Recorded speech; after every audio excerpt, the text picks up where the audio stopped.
Assalamualaikum warahmatullahi wabarakatuh. Apa kabar semua peserta didik kelas 12? Semoga kalian tetap sehat dan semangat dalam program pembelajaran jarak jauh mata pelajaran produk kreatif dan kewirausahaan. Bersama saya, Pak Guru Rahmat 57 akan membahas materi tentang membuat perencanaan tindak lanjut hasil evaluasi usaha. Bagaimana? Sudah siap? Silahkan berdoa lalu mengisi daftar hadir yang sudah disiapkan. Tujuan pembelajaran kita kali ini adalah, yuk kita lihat slide berikut ini. Setelah mempelajari materi ini, maka diharapkan semua peserta didik mampu memahami pengertian evaluasi hasil usaha, mampu mengetahui tujuan evaluasi hasil usaha, mengetahui manfaat evaluasi hasil usaha, dapat mengevaluasi hasil usaha sesuai dengan analisis SWOT, dan terakhir mampu membuat perencanaan tindak lanjut hasil evaluasi. Slide berikutnya adalah tentang pengertian evaluasi. Pengertian evaluasi menurut beberapa ahli adalah yang pertama menurut Wrightstone, yaitu penafsiran terhadap pertumbuhan atau kemajuan ke arah tujuan atau nilai-nilai yang telah ditetapkan. Sedangkan menurut Sujana, pengertian evaluasi yaitu interpretasi atau penafsiran yang bersumber pada data kuantitatif, sedangkan data kuantitatif merupakan hasil dari pengukuran. Dan menurut Nurkancana, evaluasi yaitu kegiatan yang dilakukan berkenaan dengan proses untuk menentukan nilai dari suatu hal. Jadi, secara umum, pengertian evaluasi adalah proses pengukuran efektivitas strategi yang digunakan dalam upaya mencapai tujuan perusahaan. Evaluasi usaha berarti aktivitas analisis kinerja atau usaha.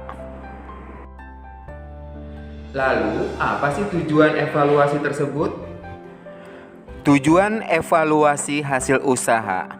Evaluasi hasil usaha dilakukan bertujuan untuk mengetahui seberapa jauh usaha yang dijalankan memperoleh hasil usaha sesuai dengan rencana. Jadi anak-anakku semua, pada intinya setelah kita melakukan usaha, maka segala usaha tersebut dievaluasi untuk mengetahui apakah sudah sesuai atau belum dengan rencana kita. Contoh, kita praktik membuat kue odading, lalu kita jual.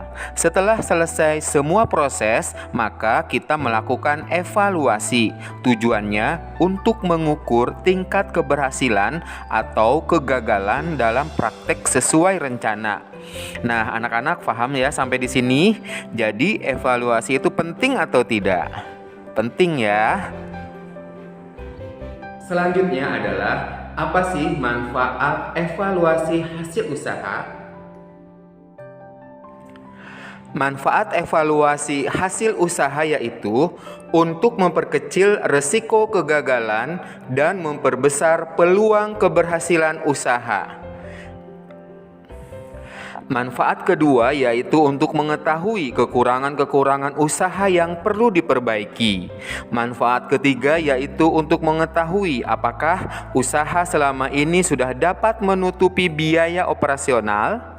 Kemudian manfaat yang keempat yaitu untuk mengetahui kekuatan usaha sehingga perlu dipertahankan bahkan ditingkatkan lagi. Dan manfaat yang terakhir yaitu untuk mengetahui apakah usaha sudah mencapai sasaran atau target yang telah ditetapkan. Sekarang kita akan mengevaluasi hasil usaha dengan menggunakan analisis SWOT. Apa sih SWOT itu? Yuk kita lihat slide berikut ini. Analisis SWOT yaitu sebuah analisis yang berasal dari dalam maupun luar perusahaan untuk mengetahui 4 hal yaitu kekuatan, kelemahan, peluang, dan ancaman. Faktor internal antara lain S yaitu strength atau kekuatan, W yaitu weakness atau kelemahan.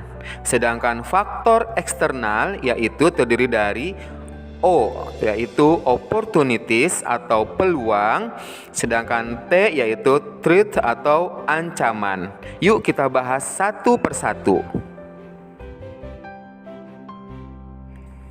Strength atau kekuatan yaitu segala hal yang dimiliki perusahaan atau organisasi yang dapat memberikan pengaruh positif pada saat ini ataupun di masa yang akan datang.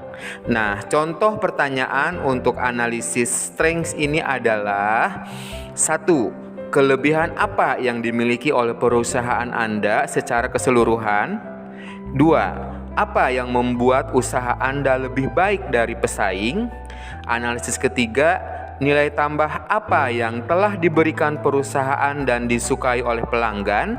Dan yang keempat, contoh pertanyaan adalah inovasi apa yang sudah dilakukan perusahaan dan tidak dimiliki perusahaan lain? Nah, itu adalah contoh pertanyaan analisis untuk strengths atau kekuatan. Berikutnya adalah weakness, yaitu kelemahan yang dimiliki oleh perusahaan atau organisasi yang dapat memberikan pengaruh negatif pada saat ini ataupun di masa yang akan datang. Pertanyaan analisis untuk weakness yaitu 1. Apa yang masih menjadi kekurangan dari usaha Anda? 2. Apa masalah dan kendala yang paling sering terjadi di dalam usaha? 3. Faktor apa yang sering menyebabkan berkurangnya penjualan? Dan 4. Penjualan pada produk sejenis apa yang masih lemah? Berikutnya, faktor eksternal. 1. Opportunities, yaitu peluang atau kesempatan di luar perusahaan atau organisasi yang dapat memberikan peluang untuk berkembang di kemudian hari. Pertanyaan analisis untuk peluang adalah 1. Adakah penjualan produk pesaing yang melesat? 2. Adakah lokasi lain yang dapat dijadikan cabang atau perluasan penjualan? 3. Perkembangan atau tren apa yang sejalan dan dapat digunakan untuk usaha? Dan yang keempat, adakah kebijakan pemerintah yang dapat menguntungkan usaha? Faktor eksternal kedua adalah threats atau ancaman. Nah, ancaman-ancaman apa saja yang mungkin akan dihadapi oleh perusahaan atau organisasi yang dapat menghambat laju perkembangan perusahaan atau organisasi? Pertanyaan analisis untuk threat atau ancaman adalah 1. Hal apa saja yang dilakukan oleh pesaing di sekitar usaha Anda. Jadi Anda lihat kanan kiri, depan belakang ya pesaing-pesaing Anda. Yang kedua, perkembangan teknologi apa saja yang dapat menyebabkan ancaman bagi perusahaan Anda. Kemudian 3, adakah perubahan peraturan pemerintah yang akan mengancam perkembangan usaha? Dan yang keempat, apakah era revolusi industri 4.0 akan meruntuhkan usaha Anda? Nah, silahkan Anda analisis. Bagaimana peserta didik semuanya? Sudah paham? Baik, selanjutnya adalah setelah kita menganalisis evaluasi usaha dengan menggunakan analisis SWOT, sekarang kita lanjut pada rencana tindak lanjut hasil evaluasi usaha. Apa saja? Yuk kita lihat slide berikut ini. Pertama, kita akan membuat rencana tindak lanjut hasil evaluasi faktor internal yaitu strengths and weakness. 1. Mempertahankan kekuatan-kekuatan yang dimiliki usaha dan memiliki target meningkatkan pencapaian hasil. Itu rencana pertama. Sekarang rencana kedua tindak lanjut hasil evaluasi usaha adalah memperbaiki kekurangan dan mencari solusi sehingga tidak menjadi kelemahan terus-menerus. 3. Membuat strategi-strategi baru untuk meningkatkan kekuatan dan mengatasi kelemahan usaha.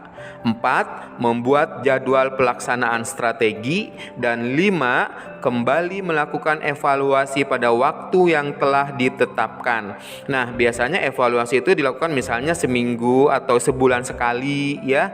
Itu harus dilakukan evaluasi. Rencana tindak lanjut hasil evaluasi faktor eksternal yaitu opportunities and threats. Yang pertama, merespon evaluasi yang menyatakan adanya peluang baru. 2. Membuat strategi persiapan untuk mengatasi ancaman. 3. Membuat jadwal pelaksanaan strategi khususnya untuk peluang. Yang keempat, melakukan pelaksanaan strategi sesuai jadwal yang ditetapkan. Nah, setelah kalian mempelajari materi ini dari awal sampai akhir tadi, sekarang Bapak akan ngasih tugas individu untuk kalian. Seperti apa tugasnya? Yuk kita lihat slide berikut ini. Tugas kalian adalah yang pertama, membuat kesimpulan materi hari ini. Apa kesimpulannya? Silahkan kalian tulis di kolom komentar channel Pak Guru Rahmat 57. Lalu kalian lakukan analisis evaluasi hasil praktek usaha Anda selama ini. Misalnya Rizky membuat kremes ubi. Silahkan dianalisis usahanya, apakah untung atau rugi, apakah maju ataukah ada kemunduran usaha Anda, sesuai konsep analisis evaluasi dengan sistem SWOT. Baiklah anak-anakku semua, peserta didik kelas 12, kita sudah belajar materi tentang membuat perencanaan tindak lanjut hasil evaluasi usaha. Semoga kalian memahaminya semua, dan jika ada pertanyaan silahkan tulis di kolom komentar channel Pak Guru Rahmat 57. Selamat belajar dari rumah, tetap semangat, mohon maaf bila ada kesalahan. Wassalamualaikum warahmatullahi wabarakatuh.